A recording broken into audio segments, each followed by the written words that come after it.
আমি আগেও বলেছিলাম, এখনো বলে যাচ্ছি, ডিটেনশন ক্যাম্প করতে দেব না।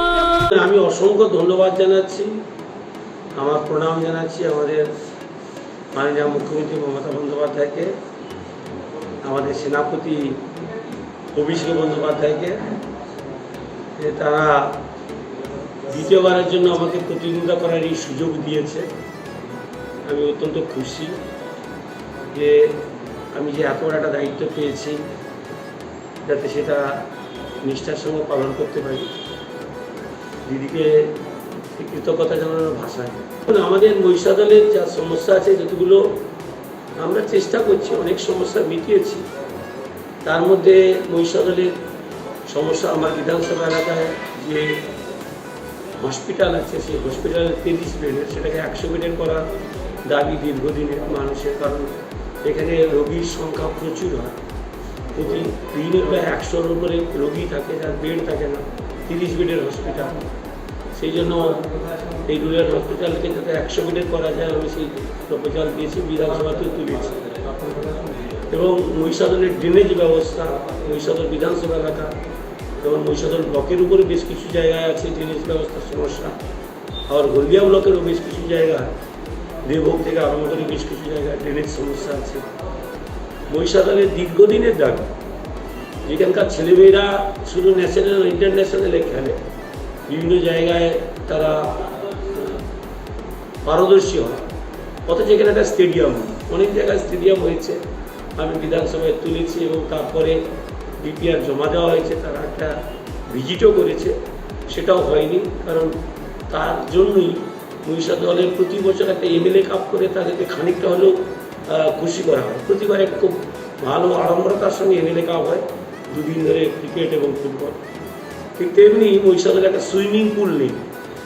আমাদের কলেজের একটি পুল আছে, তাতে মাঝে মাঝে কিছু ছেলেমেয়েরা ব্যবহার করে, কিন্তু মহিষাদলে দ্রোণাচার্য পুরস্কার পেয়েছে পুকুরে সাঁতার দিয়ে, তখন পানি ঘুরে।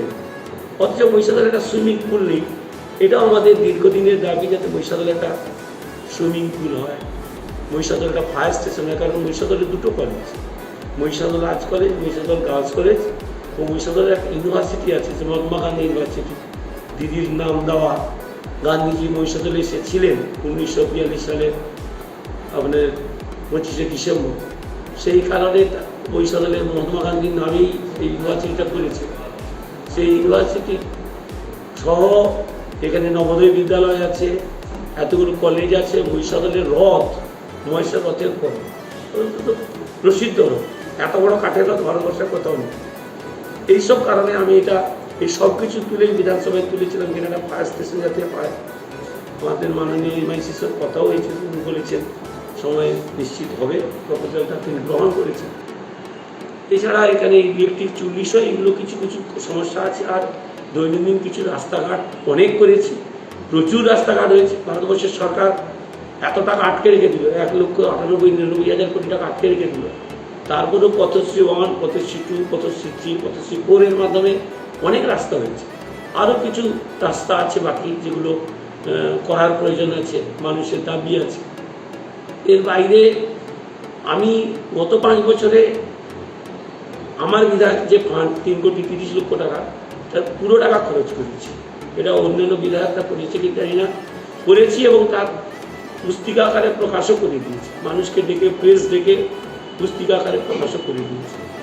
তাহলে সেই জায়গায় আমার বিধায়ক ফান্ডের যত হাইমাস লাইট মহিষাদল বিধানসভা চত্বর জুড়ে, মহিষাদলের সর্বাধিনায়ক সতীশচন্দ্র সামন্ত মহোদয় যে স্কুল বিল্ডিংয়ে পড়তেন, সেই লাল বিল্ডিংকে আবার নতুন রূপে তৈরি করা, একদম ভেঙে ভেঙে পড়ছিল, সেটাকে নতুন রূপে তৈরি করা।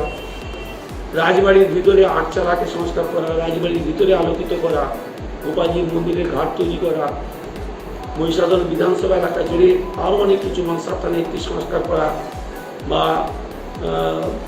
গয়লাপাড়াতে একটি 1942 সালে যে ধর্ষিতা হয়েছিলেন, যে গণধর্ষণ হয়েছিল আন্দোলন করতে গিয়ে, সেখানে একটা স্মৃতি ফলক ছিল, সেটা ভেঙে যাচ্ছিল, সেটাকে আবার নতুন রূপে তৈরি করা। এইরকম কিছু আবেগের জিনিস আমি গত 5 বছরে করেছি।